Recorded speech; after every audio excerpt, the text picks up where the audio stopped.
All right, welcome back. Wale Shola joins us now. And first, let me welcome you before I start. It's nice to have you here. I know you have to do a lot to be here, but we appreciate it. Thanks. Good morning, Cecilia. Good morning, Yemi. Thank you.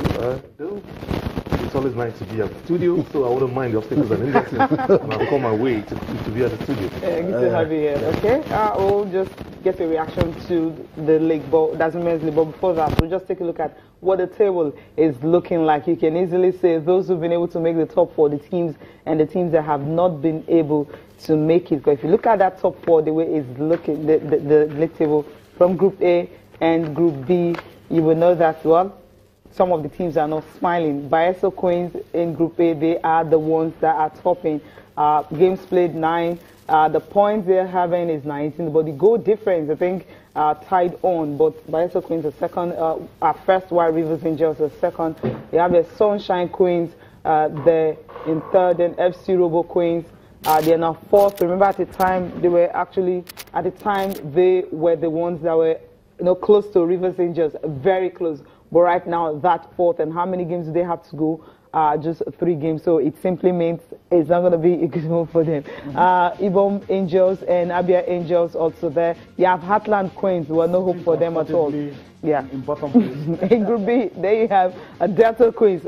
We're not surprised about that one. Yeah. Followed by Ocean Babes, Nasarawa Amazons. Nasarawa Amazons were just topping all through, you know, in the first stanza of the season. But right now, they have dropped down, and Delta Queens have taken over. The Moa Queens also were doing so well in the first stanza, but second stanza also, these teams are dropping down. So that's why Amazons, Pelican Stars, Edo Queens, Confluence Queens, the hope of Super 4, you would say, is practically dashed now.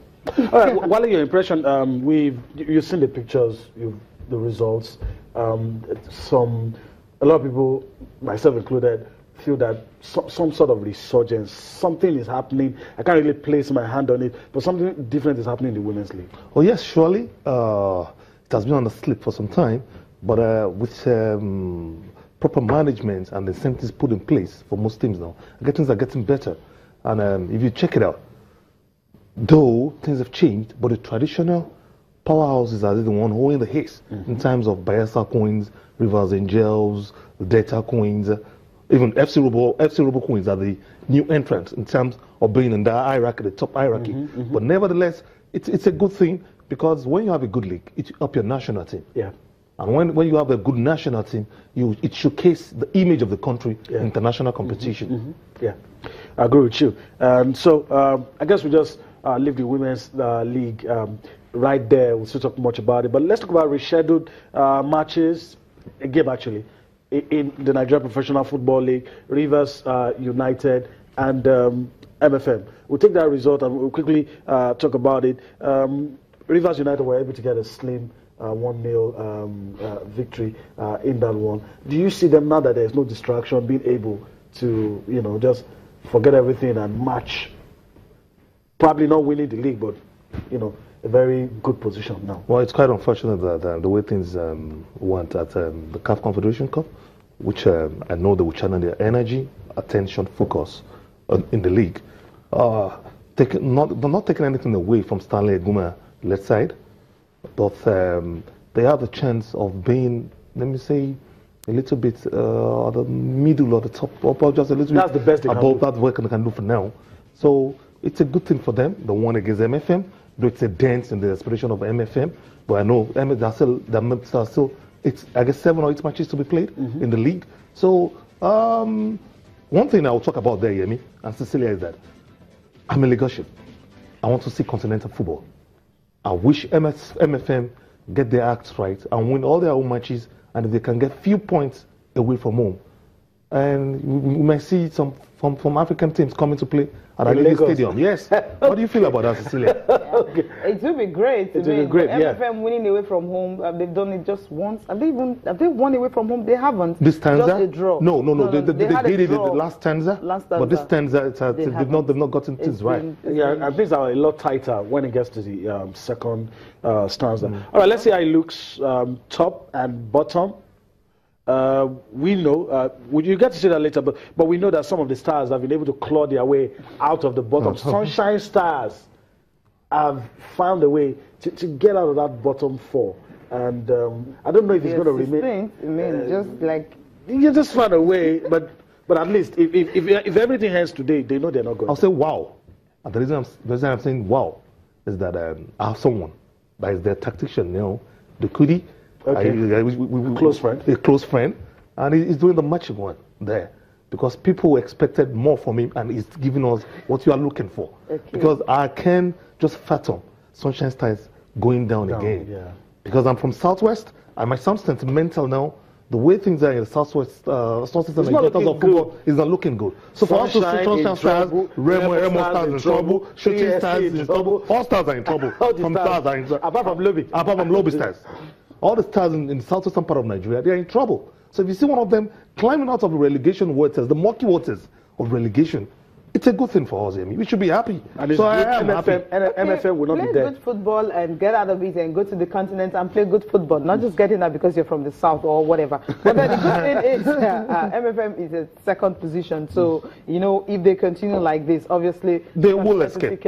I can place my bet on them. They will escape. We can't even be talking about relegation for MFM. The continent next season will be Eyimba because she's talking about MFM. I'm talking about Sunshine. Okay, MFM. Yeah. Sunshine should. I mean, you wait. You have to wait because if you check the teams that they're dragging with, it's Rivers United and of course Rangers International. So those two teams, then you have Sunshine. So the position they are is very precarious right now because Rivers United 14th position, Rangers 15th, Sunshine 16th. You know what that means? So when you have Rivers United that have spent so much money, Rangers were champions last season, and Sunshine, Sunshine Stars, they've been trying recently and all that. So these two teams, the pressure is more on them and their coaches. So they want to get a result at all costs because they have the resources and all that. Sunshine Stars, fine, they have a good tactician. Do they have the resources that we're talking about? When they were to ABS, got a resounding 4-2 victory. But how consistent would that be? And will Rivers United drop points? With Rangers, can Rangers afford to drop points? And Rangers have actually won away from home. Rivers United have not been able to do that. That seems to be their biggest problem. Cecilia, at this stage, the three teams we mentioned, Rivers United, Rangers, Sunshines, they are traditional powerhouses in the Nigerian Football League. Yeah, we know they have the experience. So at this time, you need experience. Because let me tell you something. Rangers and of course Rivers right now, they have the advantage. The upward movement will be little. It will be little, but you understand. In terms of distance, it won't be something that will go that will be far. But nevertheless, they will survive. That's what matters most. All right, let's go to the top. Since I don't want to talk about the bottom anymore. Yes. Eyimba is just 7 points away, 7 points gap between them and Plateau United. And you have just about 10 games. Because a lot of people are saying it's not 10 games anymore. It's 8 games still remaining. That's 8. Yeah, thank you. 8. 8 games remaining. That Eyimba is still in. Eyimba is still. You have 10 games to go.